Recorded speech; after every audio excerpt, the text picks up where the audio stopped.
Welcome to War India News Hour. India fintech investments were up 25% for the first half of this year. India's fintech market is now valued at $31 billion, rated the world's fastest growing, that is 67% of the more than 2,100 fintech entities in operation have been set up in the last 5 years. Bengaluru and Mumbai are where most fintech companies have their India headquartered, as they are the country's technology and financial hubs. With this rate of investment, it is projected to grow to $84 billion by 2025. Growth equity momentum surged with $15 billion in investments in H1 2021, 50% higher than the whole of 2020 and 3 times the deal value in the first half of 2020.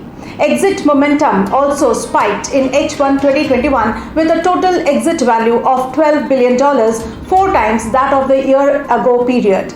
Despite a severe second wave earlier this year, 2021 has turned the corner with unprecedented stock market gains on the back of strong recovery forecasts, robust foreign institutional investor inflows, and COVID-19 vaccine approval and administration. The sectors of consumer technology, IT, SaaS, BFSI, and healthcare dominated the first half of 2021, contributing to 80% of the total investments.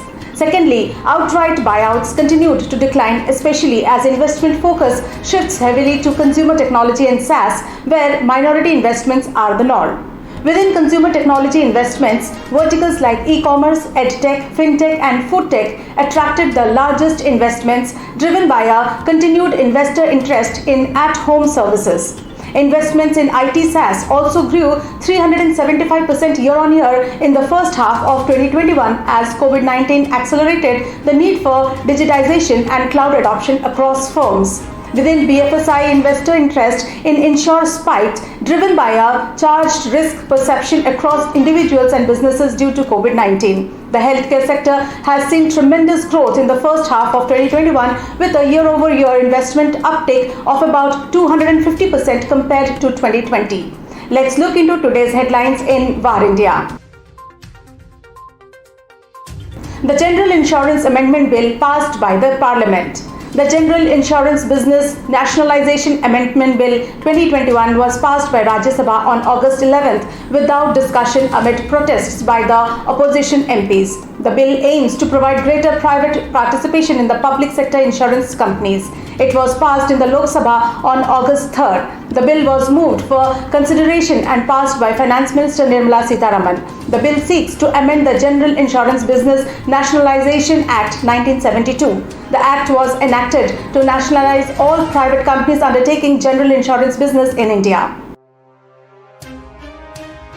Accenture confirms hack after Lockbit ransomware data leak threats. The Lockbit ransomware as a service gang has published the name and logo of what's purportedly one of its latest victims. The ransomware group added a note that said, "These people are beyond privacy and security. I really hope that their services are better than what I saw as an insider. If you are interested in buying some databases, reach us." Accenture is the global business consulting firm with an insider track on some of the world's biggest, most powerful companies and employs around 569,000 people across 50 countries. However, Accenture says it recovered just fine from backups.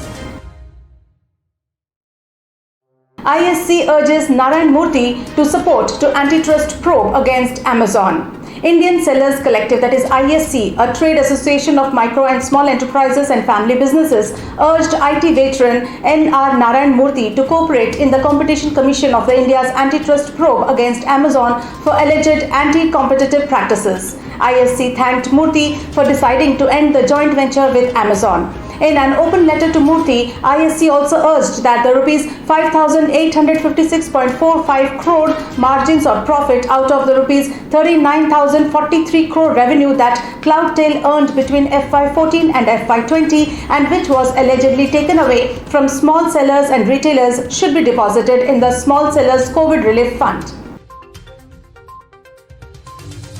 Lending platform Upgrade hits $3.3 billion valuation. Upgrade, the lending platform, has closed a $105 million Series E round at a $3.325 billion pre-money valuation. Launched in 2017, Upgrade has delivered over $7 billion in credit to Americans through cards and loans and is on track to add another $7 billion this year. It now also offers rewards checking accounts with debit cards that pay 2% rewards on everyday transactions and monthly subscriptions. B.J. Jenkins, CEO of Barracuda Networks, to head Palo Alto Networks as the president. Palo Alto Networks announced B.J. Jenkins to resume as the president. At Barracuda, Jenkins was a strong MSP and MSSP partner advocate. With the arrival of Jenkins, Palo Alto Networks will shift former President Amit Singh to the new role of Chief Business Officer.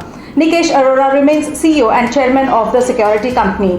Nikesh Arora said, "We are excited to expand our management team with BJ. BJ has the security experience, customer understanding, and business acumen needed to lead our world-class go-to-market organization. With Amit focusing on our strategic customers in partnership with BJ, we look forward to building on our position of strength amid increased demand and awareness of cybersecurity." That's all for now. Please like, share, comment, and subscribe to War India News Magazine. Stay tuned. Thank you.